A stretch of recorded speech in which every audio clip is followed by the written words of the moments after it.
ये हमने पढ़ लिया था, ये remember consciousness, pre consciousness and unconsciousness, what you have studied in the last class, and from here please move forward and let's read about. अच्छा, id ego और super ego भी we have covered I guess.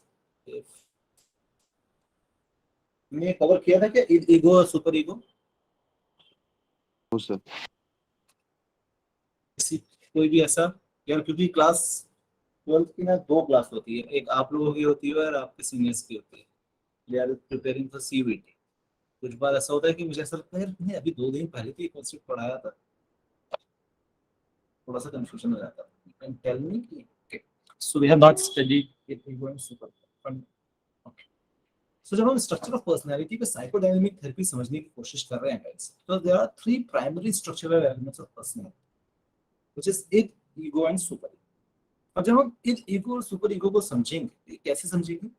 सबसे पहले आप समझो कि there is a personality. आपने बहुत सारी मूवीज वगैरह में भी हमने एक चीज देखी है कि देयर इज अ पर्सन और अचानक से उसके सामने ना कुछ दुविधा आ जाती है, प्रॉब्लम आ जाती है, और वो आइडेंटिफाई करने की कोशिश करता है कि यार इसका सही क्या होगा, गलत क्या होगा, सही डिसीजन लेना है, गलत डिसीजन लेना है.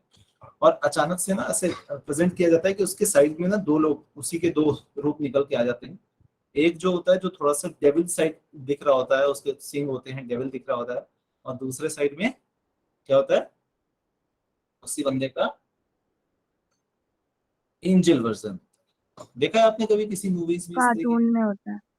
कार्टून्स में भी होता है, मूवीज वगैरह में भी होता है, जहाँ पर 2 लोग, उसी के 2 अलग अलग सेक्शंस निकल जाते हैं. एक जो है वो डेविल फॉर्म में होता है, दूसरा जो है वो एंजल फॉर्म में होता है. या फॉर्म ना भी दिखाए जाए तो उनके बात करने का तरीका ऐसा होता है कि एक जो है वो गलत बात कर रहा होता है और एक जो है वो सही बात कर रहा होता है. इसी कॉन्सेप्ट को हम समझेंगे इद, ईगो और सुपर ईगो. ये क्या होता है?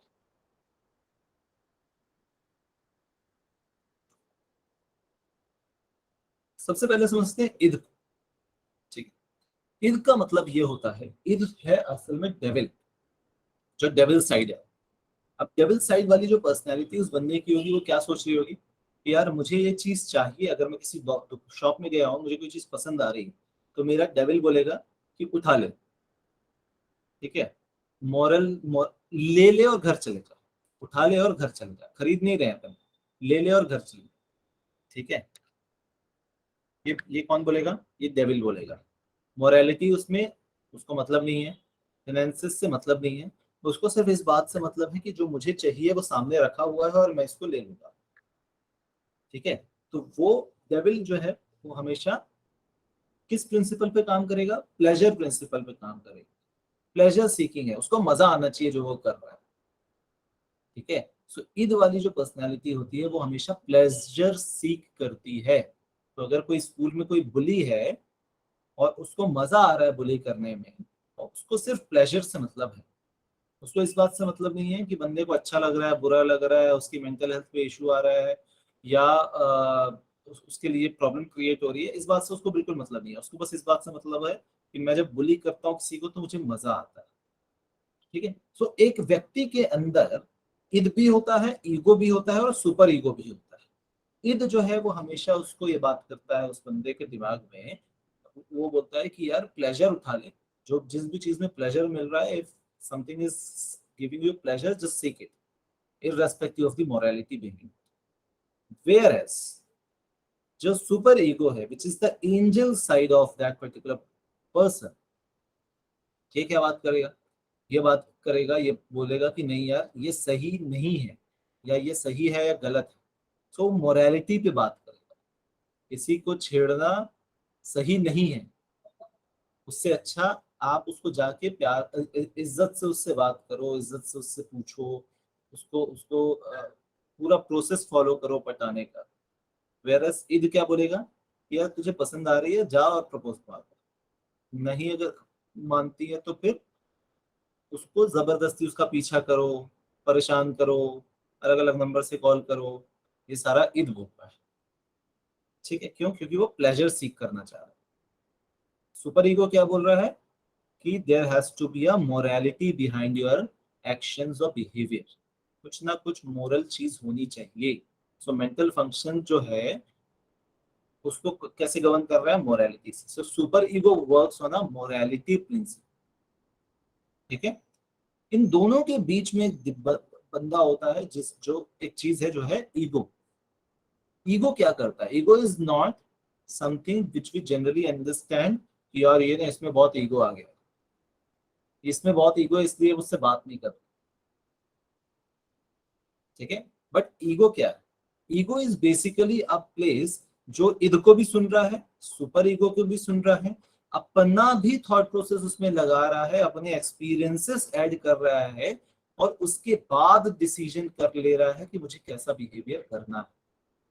सो इस ईगो के भी पास सारा कॉग्निशन है, उसको डिसीजन मेकिंग है, सही और गलत चीजों को सुन रहा है। अब इसमें उस व्यक्ति की पर्सनैलिटी में जो भी चीज ज्यादा वैल्यू रखेगी, जो ज्यादा भारी होगी मान लो, वो वैसा बिहेवियर करेगा।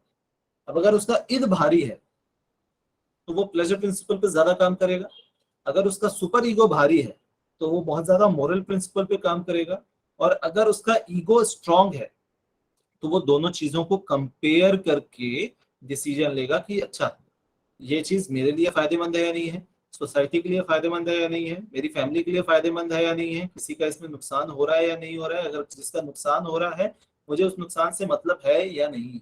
So there are n number of factors that this ego actually comes into picture and try to understand, and that's the reason ego works on reality principle, ठीक है। सो तीन प्रिंसिपल, पहला प्लेजर जिसमें इद काम करता है, दूसरा मोरल जिसमें सुपर ईगो काम करता है, और तीसरा रियलिटी प्रिंसिपल जिसमें ईगो काम करता है। So this is a difference between id, ego and super ego, and how it affects the decision making or the personality of that particular person or the behavior of that particular person is what comes under psychodynamic approach.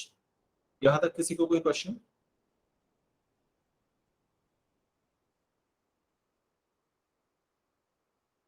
Hello, मैं बोल रहा हूँ किसी को सुनाई भी आ रहा है, या मैं पता नहीं यस किससे सर। बात कर रहा हूँ?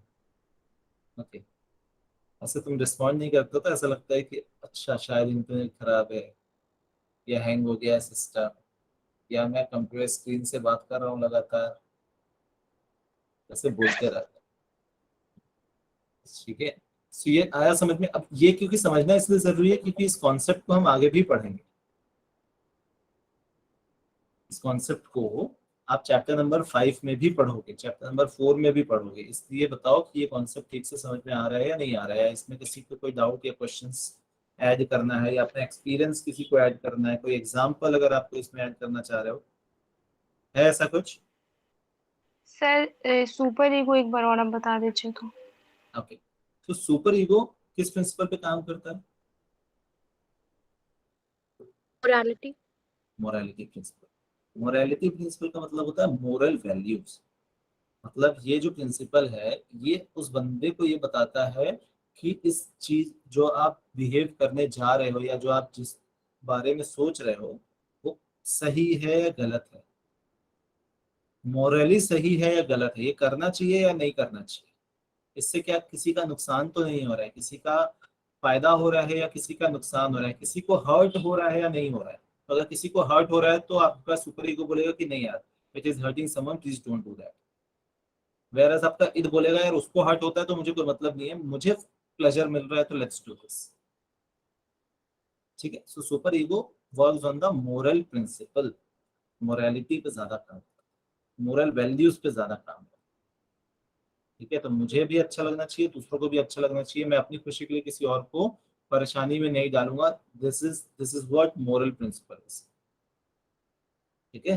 तो एक बंदा जिसके यस। सामने मान लो एक डॉगी है छोटा सा, उसका एक्सीडेंट हो गया है, और बंदा कहीं किसी इंपॉर्टेंट मीटिंग में जा रहा है, ठीक है। तो उसका ईद उसको बोलेगा कि यार छोड़ इसको, आगे बढ़, तू अपना अपना देख कि तेरी नौकरी का सवाल है, तेरी नौकरी का इंटरव्यू है।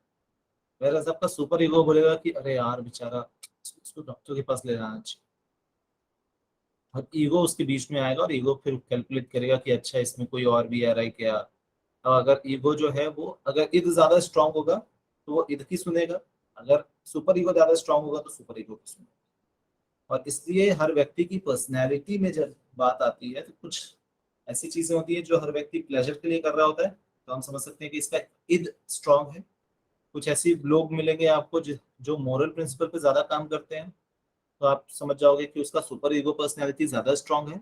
और कुछ ऐसे हैं जो दोनों के बीच में कैलकुलेट कर लेते हैं कि अच्छा मुझे कितना ईद को ध्यान देना है और कितना मुझे सुपर ईगो को ध्यान देना है, तो वो ज्यादा अपने ईगो पर काम करते हैं।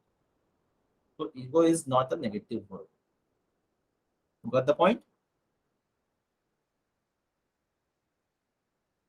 ठीक है, नहीं बोलोगे तो मैं क्या समझ। Yes, sir. Yes, sir. Thank you so much for the response. Okay, it is energised by two instinctual forces, life and death. तो लाइफ और डेथ जहां पर बात आती है वहां पर इद ज्यादा काम करता है इंस्टिंक्चुअल फोर्सेस पे, कि अगर जहां पर ये बात आ जाए कि बंदा मैं ऐसा अगर किया तो मैं मरूंगा, अब वहां पर मोरालिटी काम नहीं करती, वहां पर इद काम करता है। जहां पर आपके डेथ की बात आ जाए वहां पर इद काम करता है कि भैया मेरा प्लेजर जीने में है, मरने में नहीं है, या मेरा प्लेजर मरने में है, जीने में नहीं है। दोनों ही केसेस में ईद ज्यादा काम करता है। Libido is another word which means life force that energizes the life force, मतलब लाइफ को जीने की जो चाहत है वो ईद को एनर्जाइज करती है। And 99% of the cases when people do not want to live, the id is something जो उसको वापस लेके आता है, जो बोलता है नहीं नहीं भैया जीने में बहुत इंपॉर्टेंस है, अपन ऐसे मर नहीं सकते, not just go and commit suicide, right? So this is what it do. आगे आया तक समझ में? सर सर यस यस जय। सर सर जो सुसाइड का कमिट करते हैं सर उनका क्या स्ट्रांग होता है? हाँ बताओ, सोच के सर बताओ। आपने तो कहा सर एड सर वो सर्वाइवल के लिए कहेगा कि तुम जियो, लेकिन तो उस टाइम क्या होगा फिर? बताओ, सोच सोच के बताओ। मैंने तीनों कॉन्सेप्ट बताया आपको। क्या लगता है आपको कि अगर कोई व्यक्ति जो सुसाइड करने जा रहा है बट उसका इंटरनल पर्सनालिटी उसकी उसको ये बोल रही है कि डोंट डू दिस, वो तीनों में क्या काम कर रहा है? नहीं सर, जैसे सुसाइड कमिट कर दिया है। अच्छा कर दिया है, कर दिया है तो क्या काम Yes. किया होगा? Ego? Id. ईद काम करेगा ना, मोरालिटी नहीं आ रही ना उसमें। और प्लेजर कैसा आ रहा है उसमें? प्लेजर सिर्फ मजा नहीं होता है, प्लेजर ये होता है कि यार मुझे किसी चीज से प्रॉब्लम हो रही है, लेट्स फिनिश दिस प्रॉब्लम, मुझे प्रॉब्लम नहीं होनी चाहिए। भले मेरे सुसाइड करने के बाद दुनिया को प्रॉब्लम हो, मेरे फैमिली को प्रॉब्लम हो, मेरे पेरेंट्स को प्रॉब्लम हो, मेरे दोस्तों को प्रॉब्लम हो, हर किसी की लाइफ थोड़ी सी चेंज हो जाए, but I am not thinking about them right now, I am thinking about my own self. So मेरी लाइफ में प्रॉब्लम खत्म हो जाएगी, ये मुझे पता है। and that's the reason why I'm doing why I've done suicide anyone, and that says कि उसका id ज्यादा strong। ठीक है, आया समझ में जय? Yes sir. Fine. Now defence mechanism, और आप इसको बोल सकते हो ईगो डिफेंस मैकेनिज्म। जब भी हम ईगो की बात कर रहे हैं, ईगो क्या करता है? ईगो कंपेयर करता है। ठीक है, ईगो क्या करता है? ईगो कंपेयर करता है between id and super ego, and then it decides. अब कई बार ईगो ही होता है जो डिसाइड करता है, जो डिसीजन लेता है हमेशा। ठीक है, अब ईगो ने एक डिसीजन लिया, मतलब आपने एक डिसीजन लिया, आपने उस पर रिएक्ट किया, बट कोई अगला आ रहा है और आपको ये बोल रहा है कि नहीं यार तूने जो किया है ना, that's not good, you should not have done this. Now ego will try to defend itself. क्या करेगा ईगो? अपने डिसीजन को क्या करेगा ईगो? अपने डिसीजन को Defend करे. डिफेंड। डिफेंड करेगा बाई 5 डिफरेंट टाइप्स। 5 तरीके हैं जिससे ईगो अपने आप को डिफेंड करे। ठीक है, so this ego defence mechanism was given by Sigmund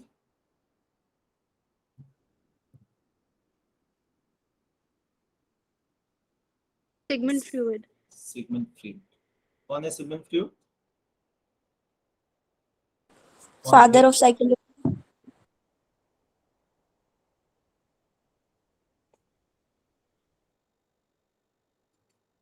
Right. Father of psychology. Now, this particular person, Freud, said कि सबसे पहले तो हम इस पे पहला जो कॉन्सेप्ट डिफेंस में लगा सकते हैं वो है रिप्रेशन। ठीक है, कि आप कैसे रिप्रेस करोगे ईद को।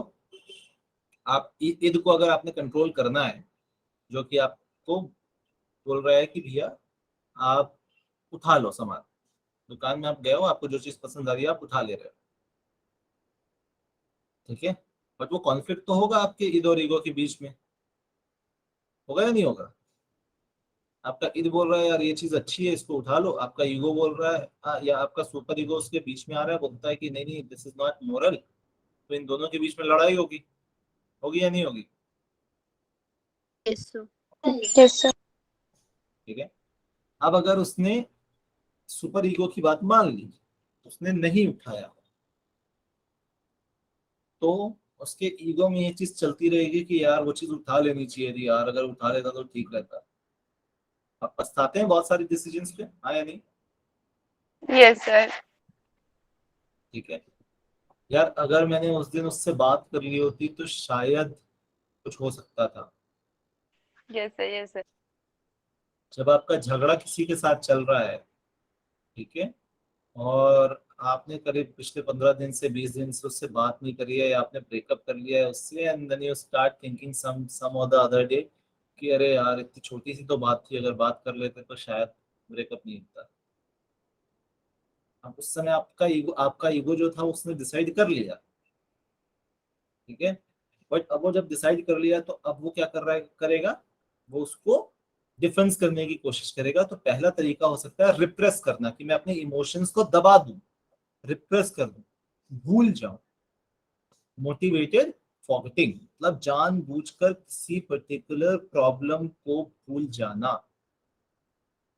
ठीक है। So it says in which anxiety provoking behavior or thoughts are totally dismissed by the unconsciousness, which people repress a feeling or desire. They become totally aware of that wish or desire. Thus, when a person say, I do not know what I did, why I did that, मैंने ये गलती क्यों करी मुझे नहीं पता, बस मुझसे हो गई, मतलब वो जानबूझकर अपनी गलती को भुलाने की कोशिश कर रहा है। So that says he is trying to repress his thoughts or emotions. बोलते हैं अपन ऐसा, repress word is दबाने के लिए होता है यूज, पता है सबको? Yes, Yes, sir. sir. Okay. Now what does this word means? Projection. Book मत खोलना, नॉर्मल बात कर रहे हैं अभी आप। What do you understand by the term projection? सुना है कभी ये वर्ड आप लोगों ने? Yes, sir. क्या होता है इसका मतलब? तो शो करना। प्रोजेक्टर देखे हो कभी? Yes, sir.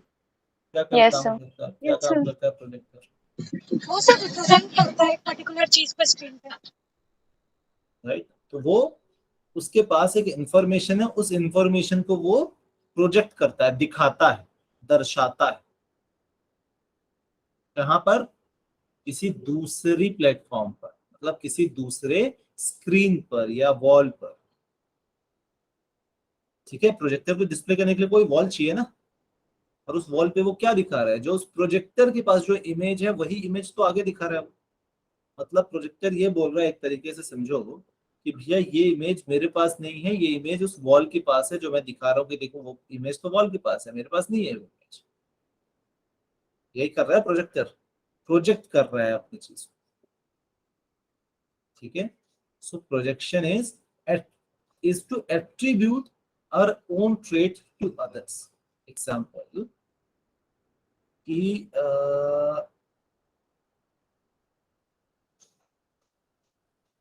मान लो मैंने ये बोला कि यार मैंने कोई गलती करी है, मैं फेल हो गया एग्जाम में, ठीक, मैं फेल हो गया एग्जाम में, और मैं ये प्रोजेक्ट करने की कोशिश कर रहा हूँ कि फेल मैं अपनी वजह से नहीं हुआ हूं बल्कि मेरे टीचर की वजह से। ठीक है, या दूसरा ट्रेट, मान लो एक गुस्सा एक ट्रेट है, ठीक है, anger is a trait. Now मैं एंग्री हूं, मैंने गुस्सा किया है, बट मैं ये बोल रहा हूँ कि मैंने तेरे कारण से गुस्सा किया क्योंकि तू गुस्सा कर रहा था। किसी और को मैं ये बोल रहा हूँ क्योंकि तुम गुस्सा कर रहे थे इसलिए मैंने उस तरीके का रिएक्ट किया, या गलती मेरी नहीं थी, गलती तुम्हारी थी। मतलब मैं मीन्स किसी के ऊपर ब्लेम कर देना। एक तरीके से यस, वही हो रहा है ना, प्रोजेक्शन का मतलब ही यही हो रहा है कि अपनी गलती, अपनी ट्रेड्स, अपनी प्रॉब्लम्स किसी और पे डाल दे रहा है। Sir, low on self-esteem. Yes, low on self esteem। ठीक है, तो मेरी लाइफ में कोई प्रॉब्लम थी, उसको मैंने किसी और के ऊपर डाल दिया, दैट इज प्रोजेक्शन। ठीक है, डिनायल, जिसमें हम रियलिटी को एक्सेप्ट करते ही नहीं, हम बिल्कुल से एक्सेप्टेंस से हटा देते हैं रियलिटी कि नहीं नहीं ऐसा तो हो ही नहीं सकता, दिस इज नॉट पॉसिबल।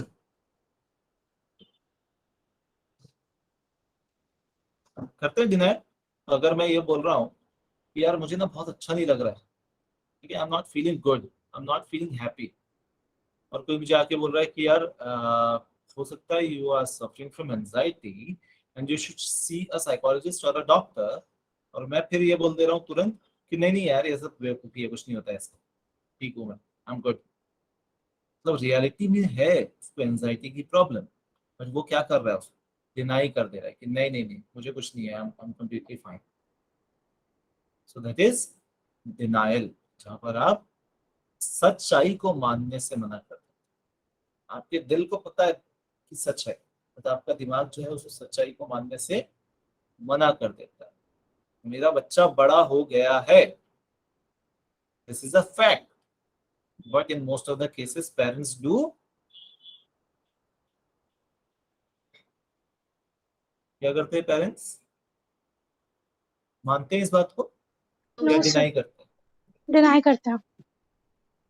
ठीक है, so in most of the cases parents do deny, so that is denial, जहां पर रियलिटी को एक्सेप्ट नहीं किया जाता, एंड दिस इज अब one of the very big problem, जिस कारण से बहुत सारे रिलेशनशिप इश्यूज आते हैं। वो रिलेशनशिप चाहे बॉयफ्रेंड गर्लफ्रेंड का हो, चाहे मम्मी पापा के साथ आपका हो, पेरेंट्स के साथ हो, रिलेटिव्स के साथ हो, स्कूल में आपके टीचर्स के साथ हो, या ऑफिस में आपके कलीग्स या बॉस के साथ हो। एवरी सिचुएशन दिस डिनायल, जहां पर हम रियलिटी को एक्सेप्ट नहीं करना चाहते हैं या नहीं करते हैं, that creates a lot of problem. A person suffering from HIV or AIDS may altogether deny his or her illness. नहीं नहीं मुझे कुछ नहीं हुआ, आई एम कंप्लीटली फाइन। ठीक है, इसमें से बहुत क्वेश्चंस आते हैं, अच्छे से समझना है इसको difference. Next is reaction formation. Reaction formation, reaction बन रहा है किसी टॉपिक को लेकर। Person defence against anxiety by adopting behaviours opposite to true feelings. तो मेरी ट्रू फीलिंग्स कुछ और है, बट मैं अपना रिएक्शन जो बना रहा हूँ वो उसके जस्ट ऑपोजिट बना रहा हूँ। तो मैं किसी को बहुत जोर से पसंद करता हूँ, बट मैं ये बोल रहा हूँ कि नहीं मैं पसंद नहीं करता हूँ। ठीक है, तो मैं जस्ट ऑपोजिट फीलिंग बना दे रहा हूँ, मेरा बिहेवियर जस्ट ऑपोजिट हो गया है। मैं एक नया रिएक्शन उस पर्टिकुलर सिचुएशन के लिए, उस पर्टिकुलर टॉपिक के लिए बना रहा हूँ। So that is reaction formation.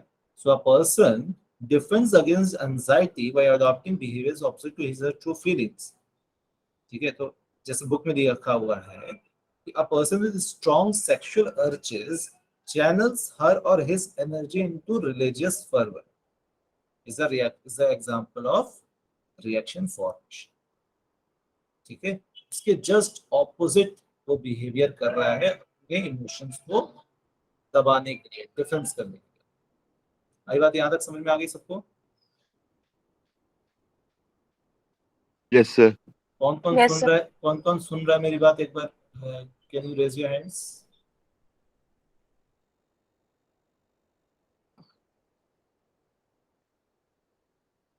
Karishma, Tavishi, yes sir. Tavishi, are you there?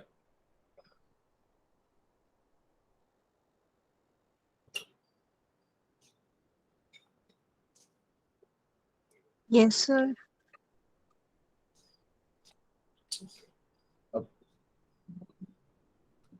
And fourth is rationalisation. Rationalisation का मतलब कि आपने कुछ गलत किया है, ठीक है, बट उसको सही साबित करने के आप रैशनल तरीके बता रहे हो कि भैया नहीं ये सही किया है, मैंने गलत नहीं किया. तो a terrorist bombing a place and killing hundreds of people are trying to rationalize his or her action. They make the unreasonable feelings seem reasonable and acceptable. तो जो चीज सही नहीं थी उसको सही साबित करने की कोशिश कर रहा है, एक रैशनल पॉइंट देने की कोशिश कर रहा है, दैट इज रैशनलाइजेशन. सो इन सारी चीजों में कहीं ना कहीं आपका कहीं इड स्ट्रांग होगा, कहीं सुपर ईगो स्ट्रांग होगा, कहीं पर ईगो स्ट्रांग होगा, डिपेंड करता है सिचुएशन टू सिचुएशन. बट पांचों चीजों में वो तीनों चीजें होंगी. आई बात समझ में यहाँ तक सबको? Yes. Yes, sir. पक्का? इसके बाद एक बहुत ही इंपॉर्टेंट कॉन्सेप्ट पढ़ने वाले हैं. सर रैशनलाइजेशन समझ नहीं आया. रैशनलाइजेशन का मतलब, रैशनल मतलब जिस चीज के पीछे कुछ लॉजिक हो, कोई मतलब हो, ठीक है. तो अगर किसी टॉपिक के ऊपर, किसी बात के ऊपर या मेरे किसी एक्शन के ऊपर कोई लॉजिक है तो ठीक है, अगर लॉजिक नहीं है तो इट्स अ प्रॉब्लम, राइट. तो मैंने कुछ कांड कर दिया, मैंने मान लो मैंने किसी का मर्डर कर दिया, ठीक है, और अब मैं दुनिया को ये बताने में लगा हुआ हूं कि ये तो करना ही था यार, मैंने बहुत सही किया, मैंने गलत नहीं किया है, मैंने सही किया है, और उसके पीछे ये कारण था, मैंने इस कारण से किसी का मर्डर किया. For example, Nathuram Godse killed Mohandas Karamchand Gandhi, and after the killing Mohandas Karamchand Gandhi, he was trying to give a rational reason for that. कि मैंने इस मर्डर इसलिए किया है because there are some decisions that Mohandas Karamchand Gandhi has taken which was not right. और अगर ये if this particular person would have lived more, he might have taken some of the other wrong decisions. That's the reason why I killed someone, why I killed him. So he's trying to give a rational reason behind the action जो उसने किया है. Got the point? Yes sir. Sure था विषय? हाँ जी. Fine. किसी ने question पूछा है, can you please explain projection again? Okay. So projection word का मतलब ये होता है कि हम अपना ट्रेट किसी और को बता रहे हैं कि यार मैं अपनी प्रॉब्लम्स किसी और, एग्जांपल देता हूं मैं आपको एक, कि आपका किसी से झगड़ा हो गया और आप उसको ये बोल रहे हो ये झगड़ा मैंने नहीं किया है, ठीक है, वो तो इस बंदे ने उकसाया मुझे, या इसने मुझे ऐसी बात बोली, या उस कारण से मैंने इसको मारा है. तो क्या कर रहे हो आप या आप गुस्सा हो, बट आप ये बोल रहे हो कि नहीं मैं गुस्सा नहीं हूं, तुम गुस्सा हो. आप अपनी प्रॉब्लम दूसरे पे प्रोजेक्ट कर रहे हैं, दैट इज प्रोजेक्शन. इसको ऐसे समझते हैं कि a person who has a strong aggressive tendency may see other people as acting in an excessively aggressive way towards him or her. तो a person जो खुद ही बहुत एग्रेसिव है, उसको हमेशा ये रहता है कि यार मैं एग्रेसिव नहीं हूँ, ये तो लोग जब इस तरीके से बात करते हैं ना तब मुझे गुस्सा आ जाता है, या मैं कभी गुस्सा नहीं करता, दुनिया गुस्सा करता है. वो अपनी ट्रेट दूसरों में देख रहा है, उसको हमेशा ये लगता है कि लोग क्योंकि उससे उस तरीके से बात करते हैं इसलिए फिर मुझे भी वैसा रिस्पॉन्ड करना पड़ता है. वो अपनी ट्रेट को दूसरों में प्रोजेक्ट कर रहा है, दूसरों में देख रहा है. आया समझ में? Yes, sir. Fine, fine. Now, an important topic that you are going to touch upon today is the stages of personality development. Very, very important topic. Questions आते हैं इससे, इसके पहले वाले से भी क्वेश्चंस आते हैं, इससे भी क्वेश्चंस आते हैं। ठीक है, अब जो पर्सनैलिटी डेवलपमेंट की हम बात कर रहे हैं, पर्सनैलिटी कब बनती है, कोई बता सकता है? कब बनना स्टार्ट होती है पर्सनैलिटी?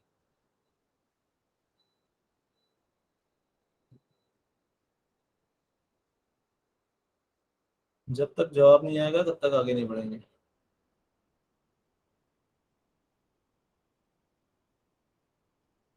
पर्सनैलिटी किसी भी व्यक्ति की कब बनना start?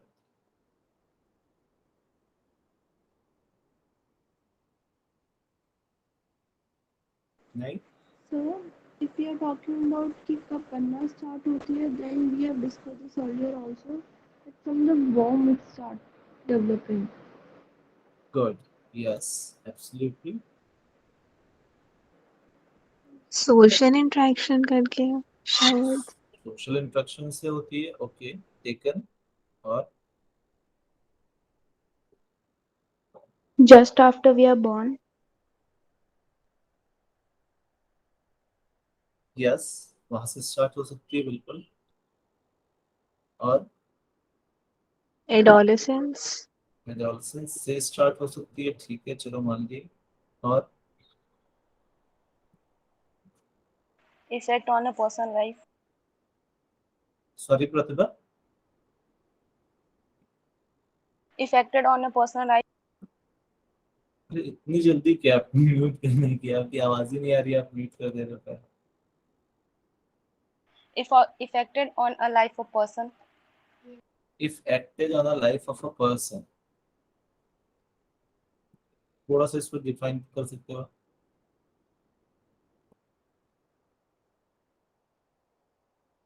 Can you just give me a picture of what you're trying to say?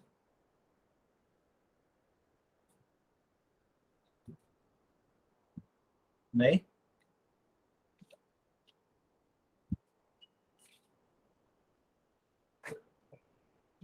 ठीक है। So generally, a personality starts developing by the day a particular person is born. ठीक है, उसके बाद बहुत सारे चीजें आती हैं, बहुत सारे स्टेजेस आते हैं। Will try to understand those stages, but try to understand this कि very first day that a particular person borns, वहां से इट स्टार्ट्स। ठीक, सबसे पहले होता है ओरल स्टेज। जब बच्चा पैदा होता है सबसे पहले क्या करता है गाइस? सर रोता है। रोता है। और क्या करता है उसके बाद? तो चीजें ग्रास्प करने की कोशिश करता है। तुरंत पैदा होते साथ? नहीं मतलब उसके बाद बोला ना आपने। पैदा होते साथ क्या कर रहा है बच्चा? यस करिश्मा? सर चीजों को देखता है, उसे टच करके फील करने की कोशिश करता है। पैदा होते साथ नहीं नहीं सर, फर्स्ट डे क्या होता करता है? है, फर्स्ट डे रोता हैंड है, और सोता है, मूवमेंट खाता है। होती है शायद, जैसे वो मारता है रोते वक्त अपने हाथ पैर इधर उधर। वो सबको देखता है, वॉन्डर कर रहा होता है। ओके, और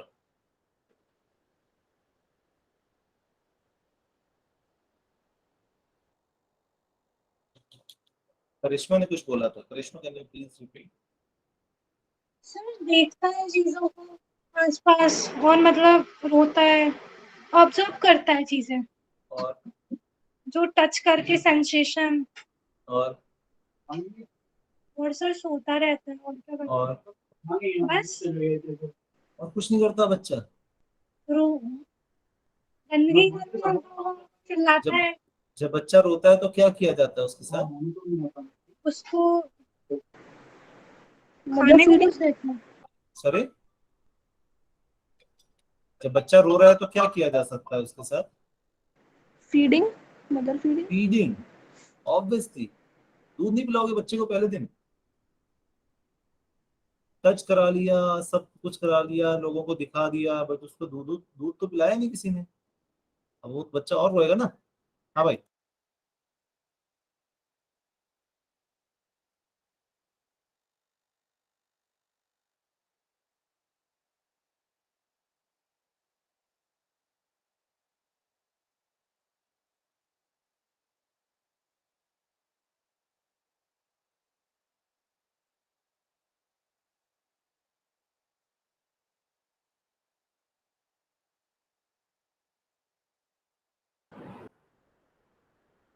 ओके, क्यों नहीं पिलाएंगे दूध उसको बच्चे को?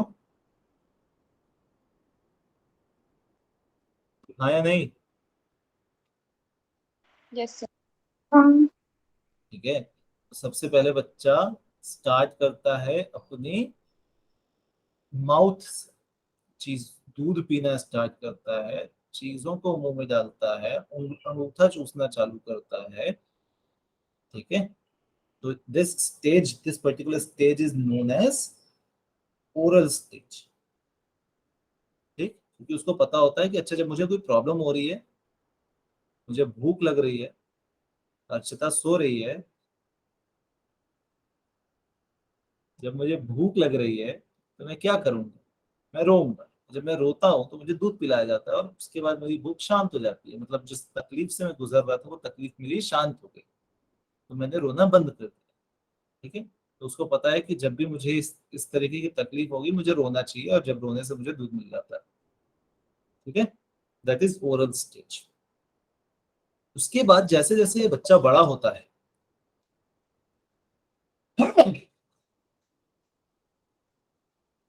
मतलब बच्चा जब ओरल स्टेज में होता है तो वो मांगना सीख जाता है। सीखता है नहीं सीखता है मांगना?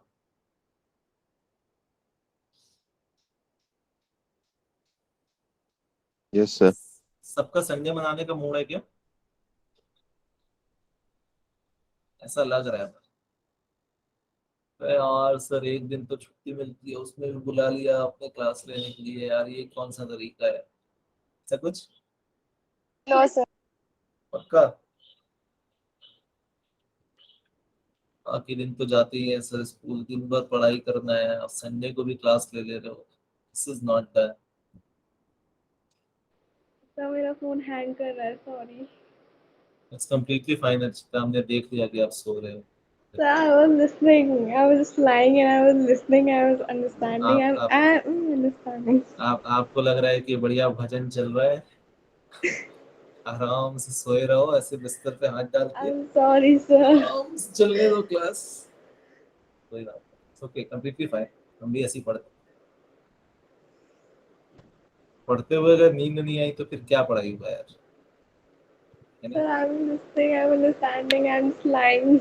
बुक वगैरह सब है यहाँ पर, कॉपी वगैरह सब ओके, है. नो वरीज नो वरीज, तुम से मजाक कर रहा है, it's completely fine. Second stage जहाँ पे बच्चा 2-2.5 साल के आसपास, ये पर्सनैलिटी की हम डेवलपमेंट की बात कर रहे हैं। दूसरा स्टेज है जहाँ पे बच्चा थोड़ा सा बड़ा होता है और वो अ, अपने पॉटी और बाथरूम को कंट्रोल करना सीखता है। वो लीक नहीं हो रहा है, अब उसको कंट्रोल करना आने लग गया है। ठीक है, अब ये वो स्टेज होता है जहाँ पर बच्चे को धीरे धीरे आप डायपर पहनाना बंद करते हो। ये आपको पता है कि ये बता देता है जब भी इसको प्रेशर आता है। ठीक है, that stage is known as anal stage, which is generally between 2 to 3 years of age। ठीक है, जहां पर बच्चा starts to learning to control the bodily functions। ठीक है, जिसमें वो चीजों को कंट्रोल करना सीखता है। इसके बाद थर्ड स्टेज आता है फेलिक। तो फेलिक स्टेज ये वो स्टेज होता है जब बच्चा अप्रोक्सीमेटली 4 से 5 साल के आसपास का होता है, and that particular kid starts understanding differentiation between a mail and female. तो ये जो है वो लड़का है, ये जो है वो लड़की है। ये डिफरेंस क्रिएट करना between male and female, that particular kid starts understanding by the age of approximately 3.5-4 साल से 5-6 साल 5 साल तक का बच्चा जो है वो इस चीज को समझने लगता है, और इस पर्टिकुलर प्रोसेस को बोलते हैं फेलिक स्टेज। इसी समय पर इनफैचुएशंस भी स्टार्ट होती हैं। ये infatuations in most of the cases are for opposite genders. तो ये मेरी मम्मी है, मेरी मम्मी से और कोई चिपक नहीं सकता। होता है ऐसा छोटे बच्चों के साथ। Yes sir. सो जो मेल बॉय होता है वो जनरली मम्मी से चिपकता है, और जो फीमेल होती है वो पापा के साथ ज्यादा अट्रैक्ट होती है इसी एज पीरियड में, because it is a development stage and is known as phallic stage. इसमें 2 कॉम्प्लेक्सेस हैं, ऑडिपस एंड इलेक्ट्रा कॉम्प्लेक्स। किसी ने बुक में पढ़ा है ऑडिपस और इलेक्ट्रा कॉम्प्लेक्स क्या है? यस करिश्मा पढ़ा है आपने? नो सर आपकी आवाज आज साफ नहीं आ रही। No no. ओके, प्रतिभा आपने पढ़ा है? यस सर अभी जस्ट पढ़े अभी जस्ट पढ़ा है। अच्छा, और तुमने क्लास लगाई इसलिए है कि सर पढ़ाते रहेंगे, उसी समय उतनी देर में हम अपना सेल्फ स्टडी कर लेंगे। नो सर चलेगा, कोई नहीं, मजाक कर रहा हूँ। So Oedipus complex Oedipus was a Greek king who unknowingly killed his father and then married his mother. ठीक है, तो उस unknowingly मतलब प्रूव नहीं हुआ है, बट दैट्स द रीजन कि यहाँ पर ऐसा हुआ कि वो बच्चा जब छोटा था उसका इन्फेचुएशन हुआ उसकी मदर की तरफ में, and then he started feeling कि ओके दिस इज माइन, ये मेरी है, ये किसी और की नहीं हो सकती है। एंड व्हेन ही जब वो बड़ा हुआ तो कई बार ये होता है कि बच्चे जो है डेवलपमेंटल स्टेजेस में भी कई बच्चे इस किसी एक पर्टिकुलर स्टेजेस में बच्चे रुक जाते हैं, खासकर फेलिक स्टेज में बहुत बहुत ऐसे केसेस पहले आते थे, अभी भी आते हैं कुछ कुछ केसेस जिसमें वो infatuation towards different gender of parent comes into picture. So Oedipus was a Greek king जिसने अपने फादर को मार के अपनी ममा से अपनी मदर से शादी कर दी थी। And Electra complex is just opposite, जहां पर Electra was a girl, है ना, a Greek character who induced her brother to kill their mother. उसने अपने भाई के साथ मिलके अपनी मम्मी को का मर्डर करवा दिया था so that he can be with her father. By attracting her love to the father, a girl tries to symbolically marry him and raise a family. ठीक है, so it starts from home. अब कई बच्चे इसके बाद जो है latency stage पे जाते हैं। so लेटेंसी स्टेज में जो होता है यहाँ पर ज्यादातर डेवलपमेंट बहुत ज्यादा होता है, 7 से 13 साल तक की जो एज पीरियड होती है। Yes Archita? And sir, what about parents? It's about kids, na? It's about Yes. kids or their development. And what about parents? They are also They are also they also wanted to indulge with their kids. No no, तो हम एक बच्चे के development अभी पढ़ रहे हैं। जो अगर कोई पेरेंट अगर है जिसकी एज अप्रोक्सीमेटली, अगर वो पेरेंट है 4 साल का बच्चा है तो मान लेते हैं अपन 30-32 साल का पेरेंट, और अगर वो 30-32 साल का parent, if that parent is trying to get sexually involved with the kid, तो वो अलग केस है, फिर वो mental disorder. Yes sir, it is different case, but मैं कह रही हूँ कि आपने बताया ना कि उस बच्चे ने मार के अपने मम्मी से या फिर उस लड़की ने अपने पापा से शादी करी कर ली, but what about their parents? उनके पेरेंट्स ने भी अपने बच्चे से शादी कर ली, तभी तो होगी ना शादी। तो बच्चे तो हैं, उनके डेवलपमेंट में थोड़ा So, डिस्टर्बेंस आ रहा है। हाँ, तो तुरंत नहीं होता है, फिर उसके बाद उसमें बहुत सारी चीजें हुई हैं, फिर वो उसने जो है अपना वर्चस्व बना लिया, बच्चा बड़ा हुआ और बड़े होते तक उसने देखा कि नहीं भैया ये जो है मेरी मम्मी या मेरे फादर जो है इनके साथ मुझे रहना है, और फिर वो प्रेशर वैसा बनाया, उन्होंने माहौल ऐसा बनाया कि भैया तुम और कहीं नहीं, तुम मेरे पास ही रहोगे। वो फोर्स किया गया, पुश किया गया, ग्रीक्स में वो शायद करते हैं। वो पुश किया गया उनको, अपने पेरेंट्स को उन्होंने पुश किया उस चीज से, ठीक है, forceful. Latency stage which generally happens between the age of 7 years to 13 years, इसी समय में फिजिकल ग्रोथ स्टार्ट होती है। बच्चे एकदम से, आप देखोगे कि ये लोग इस एज पीरियड में बच्चे ऐसे ऐसे बड़े होते हैं, बढ़ते हैं, ठीक है, बट इस एज पीरियड में सेक्सुअल अर्जेस बहुत कम होती हैं, क्योंकि पूरा का पूरा जो शरीर का काम होता है वो फिजिकल डेवलपमेंट में हो रहा होता है उससे, ठीक है। And then comes genital stage by the age of 13 years plus. 13 साल के बाद 13 साल के बाद बच्चा एडल्सेंस पीरियड पे जाता है। यही एक एज पीरियड होता है जहां पर ऑपोजिट सेक्स या ऑपोजिट जेंडर के साथ मैच्योरली कनेक्ट होने की फिजिकल नीड जो है वो चालू होती है, स्टार्ट होती है। एंड इट्स कंप्लीटली नॉर्मल, हर किसी के साथ होता है, बिकॉज अब healthy body of a male or a female of age 13 to 14 years is physically ready to give birth to a child. ठीक है, मेल और फीमेल दोनों में 13 साल के बाद generally starts. So all the development that a human body needs to reproduce that generally starts in genital stage. तो इस कारण से ऑपोजिट जेंडर की तरफ अट्रैक्शन होना 13 इयर्स के बाद ही स्टार्ट होता है. तो अगर आपने नोटिस किया हो तो जब आप क्लास 8th 9th में थे तब आप ज्यादा जो है उस तरफ अट्रैक्ट होना आप स्टार्ट करते, या आप करते हो, या अगर आप अपने स्कूल में दूसरे बच्चों को देखते होगे 8th 9th के, तो आप सोचते होगे कि यार जब हम 8th 9th में थे तब हमें ये नहीं पता था कि बॉयफ्रेंड गर्लफ्रेंड क्या होता है. बट अब देखो क्लास 8 के बच्चे 9th के बच्चे प्रपोज कर रहे हैं जाके लड़कियों को या लड़कों को. हमारे समय में ऐसा नहीं होता था, ऐसा हर किसी को लगता है, ठीक है, बट हर किसी के समय में होता है because it's a physiological changes of the personality development जो हर किसी के साथ हो रही है. कुछ लोग उसको डिनाई करते हैं, कुछ रिप्रेस करते हैं, बट होता सबके साथ. ठीक है, आया ये 5 थ्योरीज समझ में पर्सनालिटी डेवलपमेंट की? किसी का कोई क्वेश्चन है इसमें? सो पक्का? Yes sir.